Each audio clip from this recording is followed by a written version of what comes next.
Hey YouTube, Nerd here.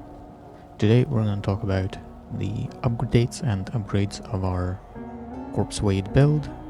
It has morphed into something more than just a lazy mapper build. Apparently, we have been able to squeeze out a ridiculous amount of damage out of this build, but before we go on with that, let's talk about the actual changes and how do we achieve it. Decompose. There were some misconceptions that I was under. Now I have learned more about how the decompose works. I was already aware that even though it is a spell, it is not affected by spell damage increases. Most likely because it's not a spell that we cast.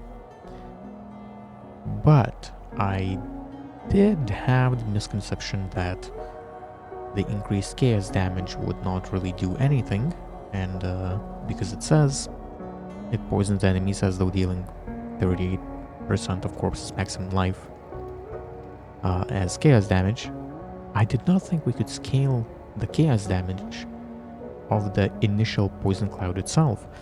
Since we couldn't scale it with spell damage, why would we be able to scale it with chaos damage? That's where I was wrong. We can. So we're able to scale the initial damage of the poison cloud when you explode a corpse with chaos damage, which then applies poison with a lot more magnitude because the initial hit was already scaled up. What we have actually done is we've gotten rid of using the bow. Essentially, no more bow gameplay.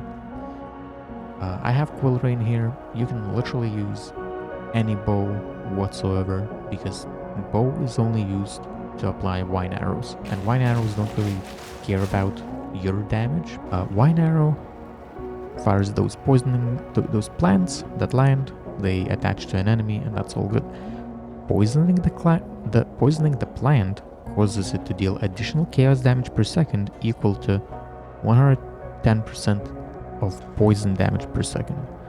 It essentially doubles our poison, and since we have scatter shot, we're able to land a whole bunch of these flowers, and when there's poison clouds everywhere, they get immediately poisoned and just keep upping our damage. But that's not even the main thing. Bow is actually our secondary weapon now. So how did we actually scale the damage? We scaled the damage by running our own minions now.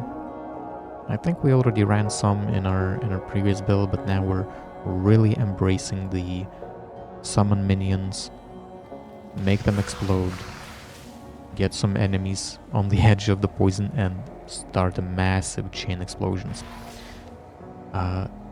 So this is where the chaos scaling comes in. We have wand in one hand that has over 100% chaos damage increase. That's fantastic. And on the other hand, we have a scepter.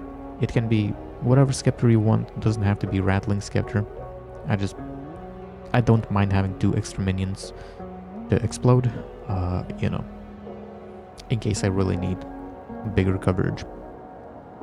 But the stats you're looking for on a scepter are minion max life, plus levels to minion skills, and some spirit. You want to fit as many brutes as you can. Brutes have the highest life of all minions, so you want brutes.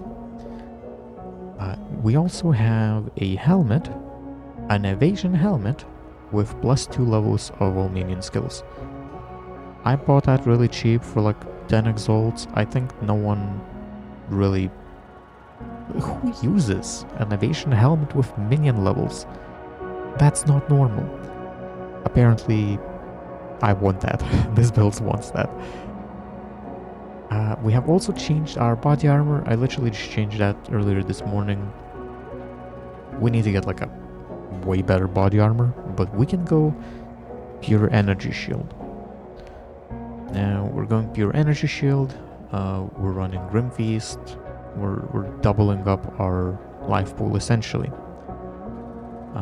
We're also dropping, because we're not running a very good very good evasion body armor.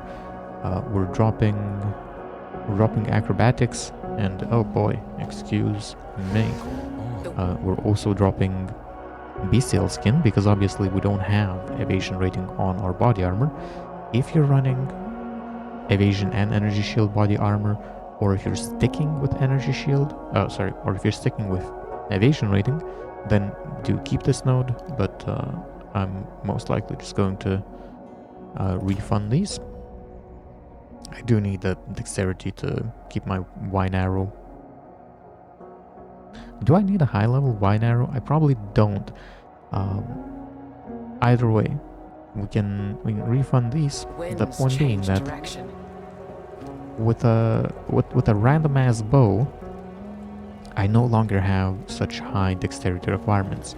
If you remember from the last video, my bow requirement had 212 dexterity. Now we're just limited by 139 from our helmet. That's exactly what we get. All the other points can go into intelligence or strength for more life. We do need intelligence because we need as high of a level minion gems as we can get, which we have right here. Level 19 brute with plus 8 total from various modifiers. This gives them a lot of life, 30,000 life in fact. And that's massive, because you start a boss fight like this. You run into the boss room with a bow, you summon your brutes, they all start dying, you curse the boss, maybe land a couple of these arrows just for a good measure, and honestly by the time the cloud's over, the boss is probably dead. That's the damage we're talking about. It goes fast. I don't have any pinnacle boss things right now to run, or we would do a little showcase. We also completed our final ascendancy. Like we did the Time Lord boss, so we have this allocated now. Even the Time Lord boss, his life was just draining ridiculously fast. If not for the stages where he leaves the arena and you have to do stuff, it would have been a very short fight. So the damage is now actually great, but do beware. This is quite a lot more clunky. If you're looking to simply have an easy time, run around and like speed clear the maps, having an actual good bow and arrow with like Toxic Burst arrow or whatever it was called. Basically, the previous video is still valid. If you want that kind of playstyle, that's fine. This is a different playstyle. It offers a lot more damage, but the downside is that it's slightly more clunky. Now, one additional bit of surprising technology, which is Contagion. Contagion has been an unexpected find, because I have used Contagion before. I have just never read it. That's a lot of text.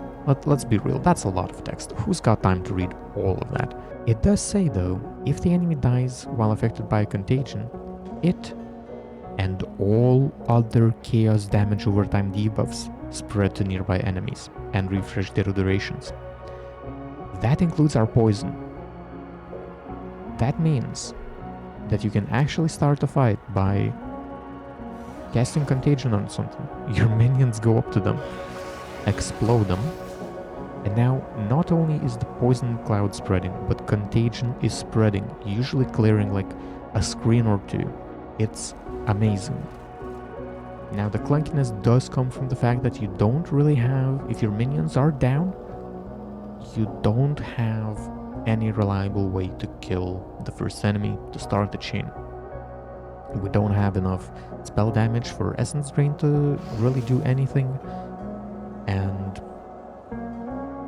that's kind of the price I'm willing to pay. Worst case scenario, if I'm like out of minions, they're all here, I just go, pull one enemy in. As long as it gets poisoned, we're golden. You can also play around with things like maybe getting increased effect duration if you're a lot higher level, to increase the poison cloud duration. That would be also very good. Now, because chaos damage does scale amazingly for us, we have made some changes to the passive tree. As you can see, we had to take off some nodes here and there. We have acquired a whole another chaos wheel over here, and we're taking a whole bunch more here. We're taking wither away instead of a persistent skill gem to save spirit, to be able to afford all the minions that we have right now. I think those are the major changes. We've got an additional jewel socket here, where I have increased minion life and weapon swap speed. Those are the main changes we had. The updated tree will be down in the description. We'll keep both versions of the tree up. So in max roll, you'll be able to switch between the mapper and the more of a bosser build.